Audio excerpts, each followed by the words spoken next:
Selamat pagi, Pak, atau mungkin selamat siang, Pak. Perkenalkan, nama saya Antoni Iskandar dari kelas 12.5. Pada kali ini saya akan menjelaskan mengenai suatu perubahan sosial. Untuk pertama-tama ada dua ahli yang berpendapat mengenai suatu perubahan sosial ini. Untuk yang pertama ada Albert O. Hirschman. Ahli ini berpendapat bahwa kebosanan merupakan suatu akar dari terjadinya suatu perubahan di mana manusia akan mudah bosan sehingga mencari tahu bagaimana untuk menjadi lebih maju, sehingga pada akhirnya manusia akan selalu mengalami suatu perubahan-perubahan terus.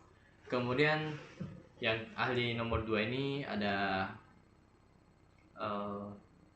Selo Swemarjan. Ahli ini berpendapat bahwa perubahan sosial merupakan perubahan yang terjadi di lingkungan masyarakat, di lembaga masyarakat, di kemasyarakatan, yang dari dalam hal ini dapat mempengaruhi nilai-nilai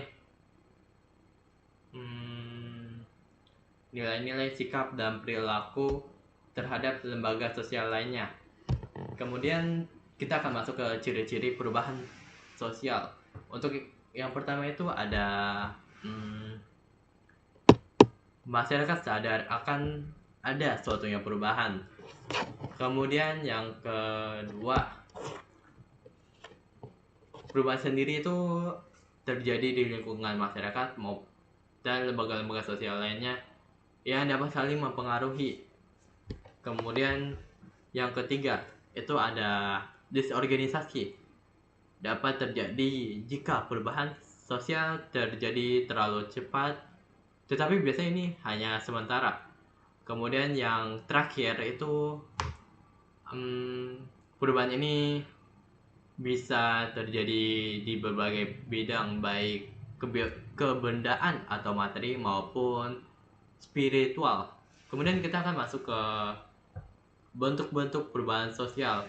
Ini ada 8. Untuk yang pertama ada perubahan lambat atau evolusi. Seperti namanya, perubahan lambat ini biasanya terjadi relatif lambat dan tidak direncanakan, sehingga terjadi begitu saja. Contohnya itu evolusi kera menjadi manusia setelah beberapa juta tahun. Kemudian yang kedua itu ada perubahan cepat atau revolusi. Perubahan ini biasanya relatif cepat, baik direncanakan maupun tidak direncanakan. Perubahan ini bisa dilakukan dengan kekerasan maupun tanpa kekerasan.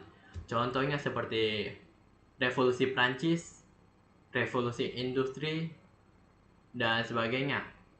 Kemudian yang ketiga itu ada perubahan kecil. Perubahan ini biasanya tidak berpengaruh ke sistem kemasyarakatan atau ke masyarakatnya sendiri. Contohnya seperti perubahan tren pakaian, fashion, gadget, dan sebagainya. Kemudian yang keempat itu ada perubahan besar. Nah, perubahan ini biasanya relatif besar atau berpengaruh terhadap masyarakat luas. Contohnya ini seperti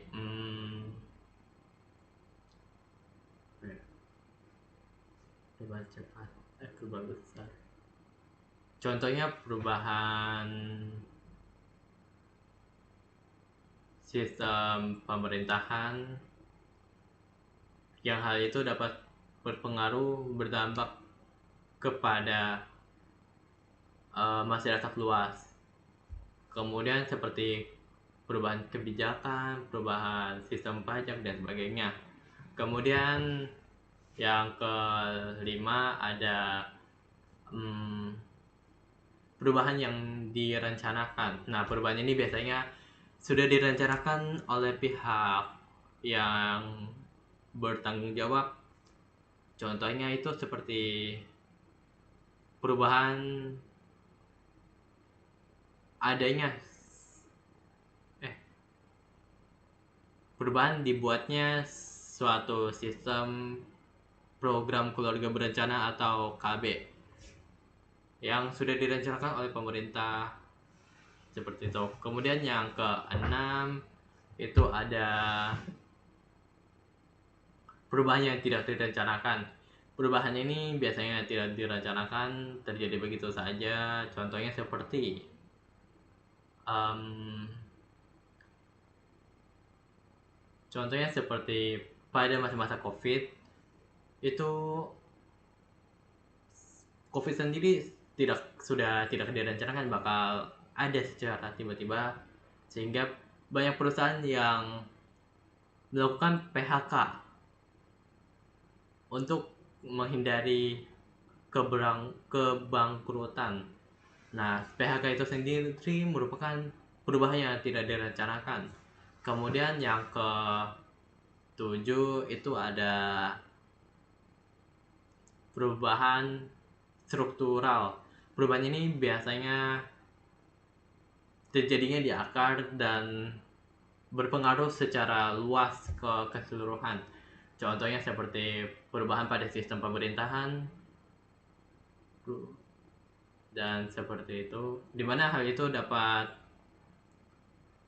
berpengaruh ke masyarakat luas di pemerintahan itu sendiri berada. Kemudian yang terakhir ke-8 itu ada perubahan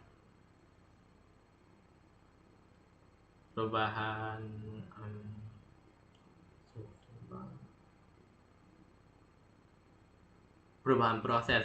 Nah, perubahan ini biasanya hanya melanjutkan dari sesuatu yang sudah ada, baik merevisinya, memperbaikinya, merenovasinya, seperti itu, ke arah yang lebih baik, lebih maju. Contohnya itu seperti perubahan sistem kurikulum. Pada tahun-tahun sebelumnya digunakan kurikulum K13, kemudian pada tahun-tahun sekarang ini dipakainya atau dibuatnya kurikulum baru yang melanjutkan dari kurikulum sebelumnya yang sudah ada, yaitu kurikulum K13 menjadi kurikulum merdeka. Kemudian kita masuk ke faktor internal dan eksternal penyebab terjadi suatu perubahan. Untuk yang pertama itu faktor internal. Sesuai namanya internal berarti ya dari dalam. Untuk faktor tersebut seperti dari sistem masyarakatnya sendiri atau dari masyarakatnya sendiri, seperti pada masa proklamasi terjadinya perselisihan antara golongan tua dan golongan muda, di mana golongan muda yang ingin lebih cepat untuk dilaksanakannya suatu proklamasi, dan golongan tua yang ingin lebih aman walaupun lambat. Nah, yang pada akhirnya itu mempercepat proses terjadinya proklamasi dari Indonesia yang merupakan negara terjajah menjadi negara merdeka, sehingga itu menjadi faktor pembentuk perubahan internal. Kemudian yang kedua itu ada faktor eksternal. Faktor ini berasal dari luar, contohnya seperti masuknya budaya asing, masuknya teknologi asing, ilmu, dan sebagainya. Kemudian kita masuk ke faktor pendorong dan penghambat terjadinya suatu perubahan sosial. Untuk yang pertama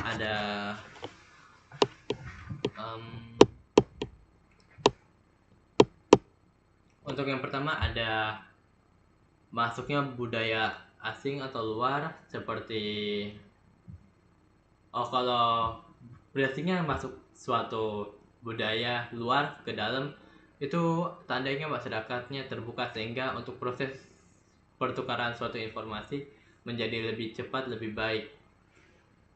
Kemudian yang kedua itu ada masyarakat yang memiliki keinginan untuk maju. Kemudian yang ketiga sistem pendidikan yang cukup baik atau sangat baik. Kemudian yang keempat itu ada masyarakat yang heterogen. Dengan banyaknya suatu perubahan, maka masyarakat dipaksa untuk memiliki toleransi yang tinggi terhadap perubahan, sehingga hal tersebut dapat meminimalkan terjadinya suatu konflik, sehingga dapat mendorong terjadinya suatu perubahan sosial. Kemudian yang terakhir itu ada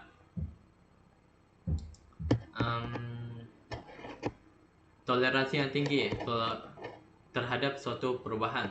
Masyarakat menerima suatu perubahan apa adanya, sehingga akan dapat terus berkembang lebih maju, lebih baik.